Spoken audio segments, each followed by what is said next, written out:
Hello friends, welcome to উমার রান্নাঘর। আপনারা সবাই জানেন সামনেই আমাদের আসছে রথ। আর রথের মেলায় গ্রাম বাংলার দিকে খাজা, গজা, ঝুরি ভাজা, পাঁপড় ভাজা এগুলো না হলে চলেই না। চলুন আজকে দেখে নেওয়া যাক কীভাবে সহজ পদ্ধতিতে খাজা বানানো যায়। প্রথমেই দেখে নিই খাজা বানানোর জন্য কী কী লাগছে। লাগছে 2 বাটি চিনি, আমি এখানে 2 বাটি চিনি নিয়েছি। সঙ্গে লাগছে তেল, এটা অবশ্য ব্রাশ করার জন্য খাজা বানানোর সময়। সঙ্গে লাগছে কর্নফ্লাওয়ার আর এই 2 বাটি ময়দা। এই যে 2 বাটি চিনি নিয়েছি সেই বাটির মাপে 2 বাটি ময়দা নিয়েছি। আর লাগছে ভাজার জন্য তেল, সঙ্গে লাগছে জল আর বেকিং সোডা।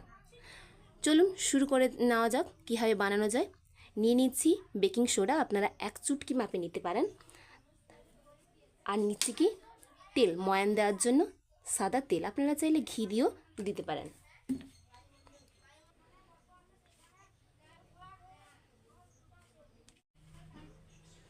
ময়ানটা এমনভাবে দিতে হবে যাতে যেন মুঠো করলে এভাবে মুঠো করা যায়, আবার সঙ্গে সঙ্গে ভাঙাও যায়। এটা আপনারা একটু ভালো করে দেখে নেবেন, না হলে খাজাটা খাস্তা হবে না।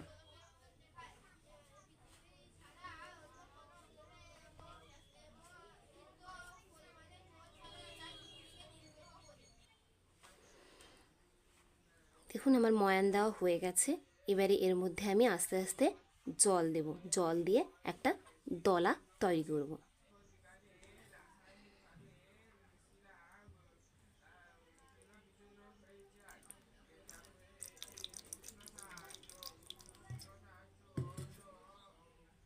চলুন জল দিয়ে নিয়েছি, এবারে মাখিয়ে নেওয়া যাক।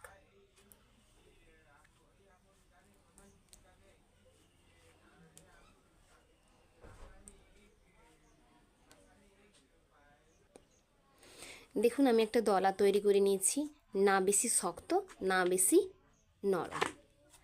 এটা আমি রেস্টে কিছুক্ষণ রেখে দেব। চলুন এখন চিনির রস তৈরি করে নেওয়া যাক। চিনির রস তৈরি করার জন্য গ্যাসের ওপরে একটা পাত্র বসিয়ে দিয়েছি। এখন দিয়ে দেব চিনি। এই যে দেখুন দিয়ে দিলাম চিনি। 2 পাত্র চিনি নিয়েছিলাম, 2 পাত্র চিনি দিয়ে দেব। এবার দেব সেই বাটির মাপে 2 বাটি জল। এই যে দিয়ে দিলাম 2 বাটি জল।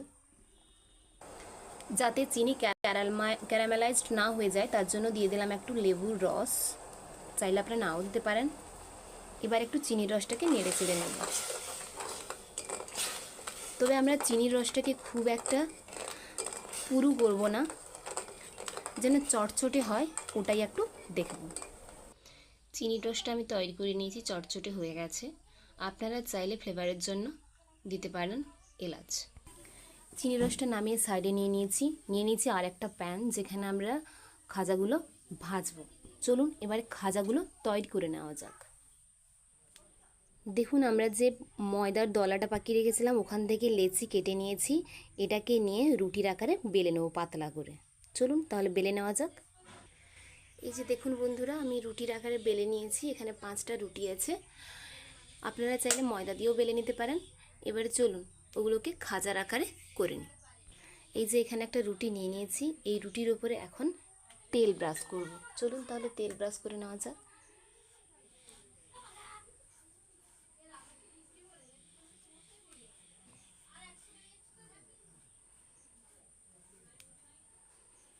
তেল ব্রাশ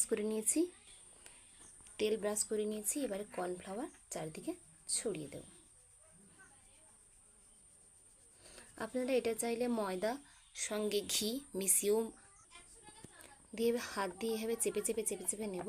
এবারে এর উপরে আর একটা রুটি দেব। এই যে আর একটা রুটি নিয়ে নিলাম। এবার চলুন এর উপরেও সেম প্রসেসে ওই তেল ব্রাশ করি এবং সেই সঙ্গে কর্নফ্লাওয়ার দিয়ে দিই। এই কর্নফ্লাওয়ার আর তেল দেওয়ার ফলে কী হবে বলুন তো, এক একটা লেয়ার তৈরি হবে। খাজার মধ্যে আমরা যখন খাজা খাই না, দেখি না এক একটা লেয়ার তৈরি হয়, ওই লেয়ারটার জন্য আমরা এই তেল এবং কর্নফ্লাওয়ার দিচ্ছি। যদি আপনাদের কখনো কখনো মনে হয় যে রুটিটা একটা ছোটো একটা বড় হয়ে গেছে, তাহলে একটু টেনে টেনে সমান করে দেবেন, কারণ সবসময় তো আর সমান রুটি হয় না। দেখুন এইভাবে আমি 5টা রুটি করে নিয়েছি এবং সেই সঙ্গে তেল আর কর্নফ্লাওয়ার দিয়ে নিয়েছি। এবার এই রুটিগুলোকে কী করবো, একসঙ্গে গোল করে রোল পাকিয়ে নেব। চলুন তাহলে রোল পাকিয়ে নেওয়া যাক।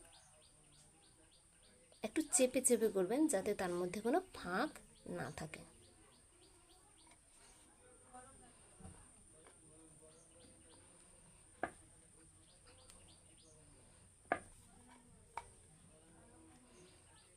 এই দেখুন আমি রোল পাকিয়ে নিয়েছি।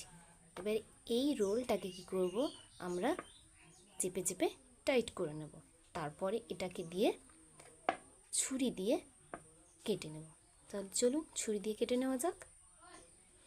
ছুরি দিয়ে কেটে নিচ্ছি।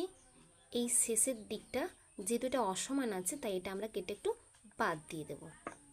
চাইলে আপনারা রাখতেও পারেন, কোনো অসুবিধা নেই, কিন্তু আমরা কেটে বাদ দিয়ে দেব।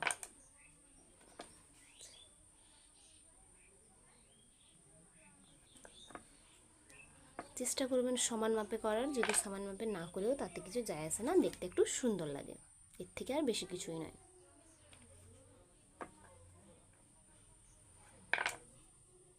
এইভাবে পরপর আমরা সবগুলো খাজা কেটে, এই দেখুন খাজাগুলো কেটে নিয়েছি। এবার খাজাগুলোকে বেলে নেওয়া যাক।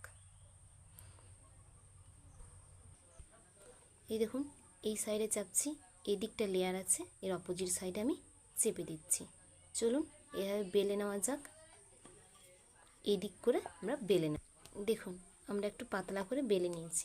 কতটা পাতলা হয়েছে বুঝতে পারছেন তো? চলুন এবার এটাকে ভেজে নেওয়া যাক। এই যে কড়াইতে তেল গরম করে নিয়েছি, তেলটা অলরেডি গরম হয়ে গেছে। তেলটা খুব একটু গরম হবে না, মিডিয়াম গরম হবে। তখনই আমরা কি করব, খাজাগুলোকে ভেজে নেব। কারণ বেশি গরম হয়ে গেলে খাজার ওপরটা ভাজা হবে, ভেতরটা কাঁচা থেকে যাবে। এই যে দেখুন আমরা খাজাগুলোকে ছেড়ে দিচ্ছি। আমার সব খাজা ছাড়া হয়ে গেছে, মোটামুটি একটা ব্যাচের খাজা ছাড়া হয়ে গেছে। চলুন এগুলোকে হালকা আঁচে ভেজে নেব। আঁচটা যেন সবসময় খেয়াল রাখবেন হালকা থাকে। এক পিঠ ভাজা হয়ে গেলে আরেক পিঠ উল্টে দেব।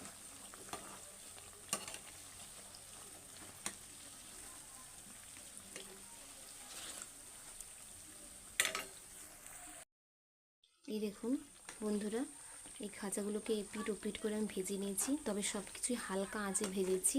আপনারাও চেষ্টা করবেন হালকা আঁচে ভাজার। দেখুন কত লেয়ার তৈরি হয়েছে। এবারে এই যে এখানে যে চিনি রসটা করে রেখেছে, চিনি রসটা অলরেডি ঠান্ডা হয়ে গেছে। এবার এখান থেকে তুলে ডিরেক্ট চিনি রসে দিয়ে দেবো। চলুন তাহলে ওটাই করা যাক।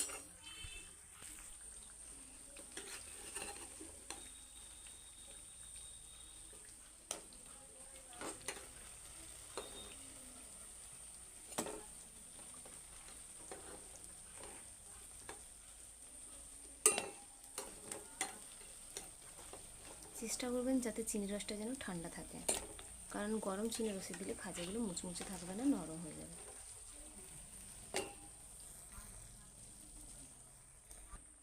এই যে এক পিঠ চিনি রস ঢুকে গেলে আরেক পিঠ উল্টে নেব, যাতে পুরোটা চিনি রস, যদিও উল্টানোর প্রয়োজন মনে হচ্ছে না, মনে হচ্ছে যেন চিনি রসটা পুরোটাই ঢুকে গেছে, তাও চেষ্টা করবেন উল্টে দিতে, যাতে ভেতরে চিনি রসটা পুরোপুরি ভেতরে জুসি হয়, ওপরে ক্রাঞ্চি হয়। এবারে খাজাগুলোকে আমরা এক একটা করে তুলে নেব, কারণ খাজাগুলোতে অলরেডি রস ঢুকে গেছে। বেশিক্ষণ আমরা রাখবো না, এই 1 মিনিট মতো রাখলে, কিংবা 1 মিনিটের কম রাখলেও যদি রসটা ঠিকঠাক ঢুকে যায় তাহলে আপনারা তুলে দেবেন।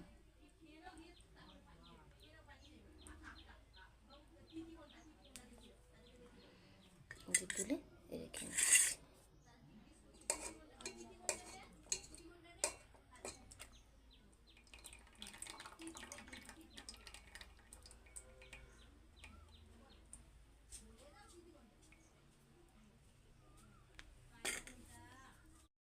আমার সবগুলো খাজা ভেজে চিনি রসে ফেলে তুলে রাখা হয়ে গেছে।